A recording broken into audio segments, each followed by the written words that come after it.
And every Tuesday afternoon at this time, we bring in Ryan Mitchell, the radio play-by-play voice of your Columbus Clippers, heard on sister station Fox Sports 920, with our weekly Clippers report. And Ryan, the road trip that won't end continues as you head farther west. We're in Omaha, Nebraska this week, taking on the Storm Chasers. First matchup between these two teams since the International League Championship Series a year ago. And now that left a bad taste in the Clippers' mouths. They were up 1-0 in that series. And then Omaha was able to rally and win the last two to take the title. But the Clippers certainly will be looking for some revenge and really just looking to try and get the offense going. It's been in a lull recently. The pitching has been very good. The defense is better than good for the Clippers. It's really a well-rounded defensive team. But scoring runs has been something of a problem. They're going to have to figure out a way to turn that around. Yeah, they got a shutout Saturday night. That was extremely impressive. You know, the runs allowed have not been the issue. The Clippers only took 2 out of 6 against Indianapolis last week in the Circle City, but they never gave up more than 4 runs in a game. And when you give up 4 runs or fewer, your chances of winning are pretty good. But like I said, the pitching has been really good. The starters have been good. The bullpen's done an excellent job. It's just stringing together quality innings on the offensive side of the ball. The Clippers just need to get more consistent contributions up and down the lineup and try and string some things together. And if they can do that, they can get back to what they were doing early in the season. Remember, at one point, this club was 11-4, tied for first place, and they were doing that at the time. They were getting runners on base, and then somebody would come through with the big hit, and that's kind of what's been lacking. And,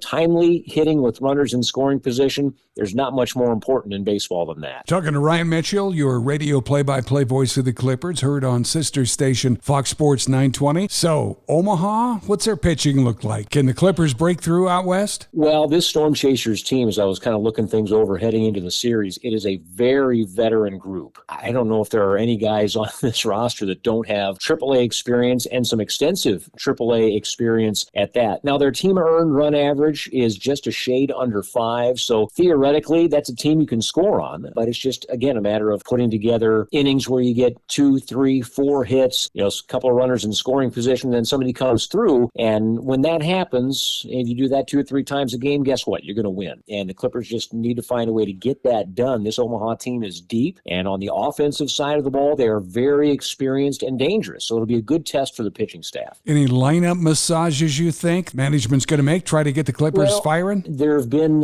several. Andy Tracy knows this team very well, and he tries to deploy the position players in the best possible spot. One move that the Guardians did announce just before this series, they optioned Brayan Rocchio to Columbus's roster and called up Will Brennan. Brennan's batting over 300 for the Clippers, so he's going to get an opportunity at the major league level this midpoint of May now. And Brayan Rocchio, very, very good defensively, but just got off to a tough start on the offensive side of things this year for Cleveland, so hopefully he'll come down to the AAA ranks, work on his swing, and get things going. Have a great rest of the road trip. 6 more games out in Omaha, the season's longest, and you can follow them all on Fox Sports 920. Ryan Mitchell, thank you so much. Oh, boy, thank you for having me, and we can't wait to get home next week against the Iowa Cubs.